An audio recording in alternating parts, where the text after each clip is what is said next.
Laba diena, Utenos rajono savivaldybės administracijos naujienos. Artojų varžybos birželio 21 dieną. Bus kuriamos bendros švaros ir tvarkymo taisyklės. Pradėti rengti specialieji planai. Prasidės pavasarinės talkos.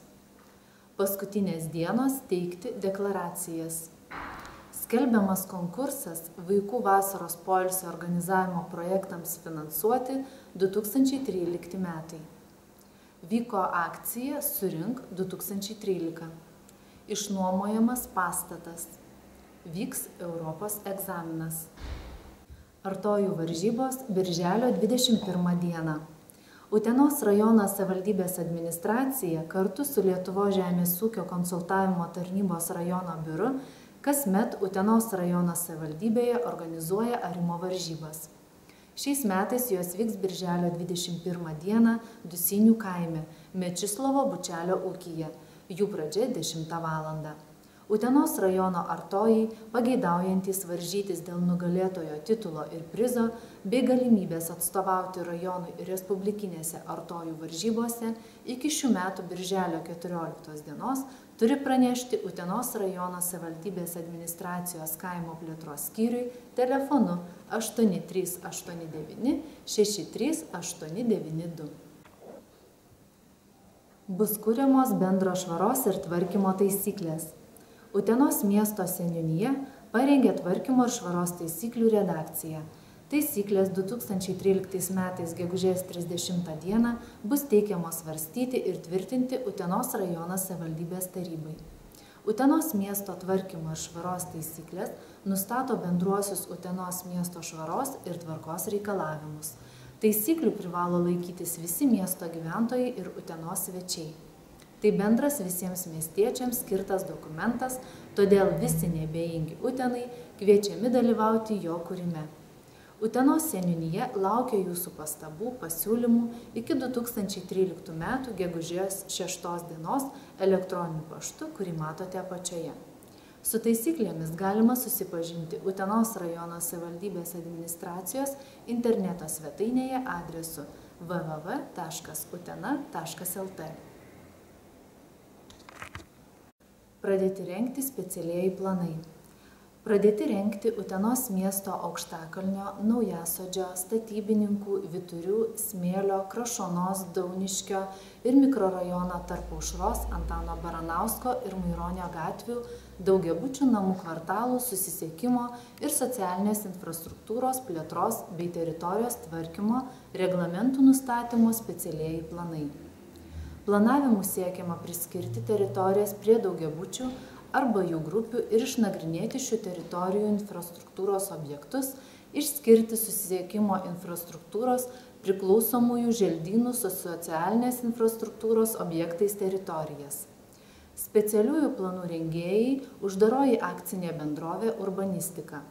Atsiliepimus dėl rengiamų teritorijų planavimo dokumentų prašome teikti raštu organizatoriui adresu Utenio aikštė 4, 28503 Utena. Išsamesnė informacija telefonu 8389 64030 arba 64058. Elektroniniu paštu, kurį matote apačioje.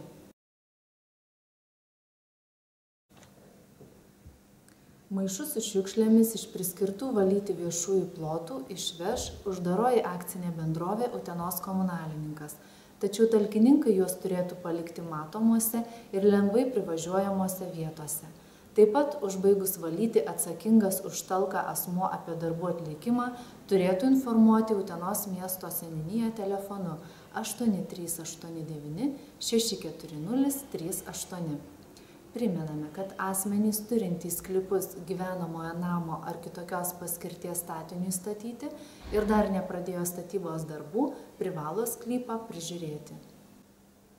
Skelbiamas konkursas vaikų vasaros poilsio organizavimo projektams finansuoti 2013 metais. Prioritetai teikiami projektams, kuriuose vaikai užimami visą parą, projektams turintiems papildomų finansavimo šaltinių, bei projektų vykdytojams, kurie turi materialinę bazę vaikų vasaros poilsiui organizuoti. Du projektų vienetus reikia pristatyti iki 2013 m. gegužės 15 dienos į Utenos rajono savivaldybės administracijos 103 kabinetą. Paraiškos forma yra interneto puslapyje, kurį matote apačioje. Vyko akcija Surink 2013.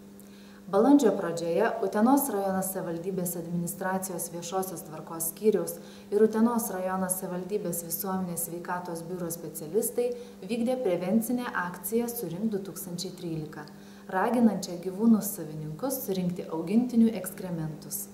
Akcijos metu miesto bendruomeniai buvo išdalinta 500 lankstinukų, informuojančių apie ligas plintančias per ekskrementus. Viešosios tvarkos skyrius rinko informaciją apie viešasias erdves, kuriuose nuolat pažeidinėjamos gyvūnų laikymo taisyklės.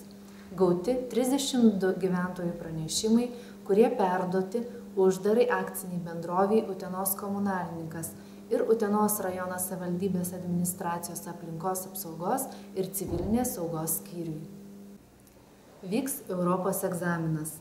Gegužės 9 dieną Europos egzaminas bus surengtas 4. kartą. Jį organizuoti kviečiamos mokyklos, viešojo ir privataus sektorių įmonės, nevyriausybinės organizacijos, aukštosios mokyklos. Gyventojai savo žinias apie ES galės pasitikrinti internetu. Dalyviai turės atsakyti į įvairaus sudėtingumo klausimus, susijusius su ES raida, veikimu, valstybėmis narėmis, politika ir aktualijomis. Dalis klausimų bus susijęs su Europos piliečių teisėmis ir pareigomis ir artėjančiu Lietuvos pirmininkavimu ES tarybai. Internete surinkus adresą, kurį matote ekrano apačioje, apie egzaminą galite sužinoti daugiau.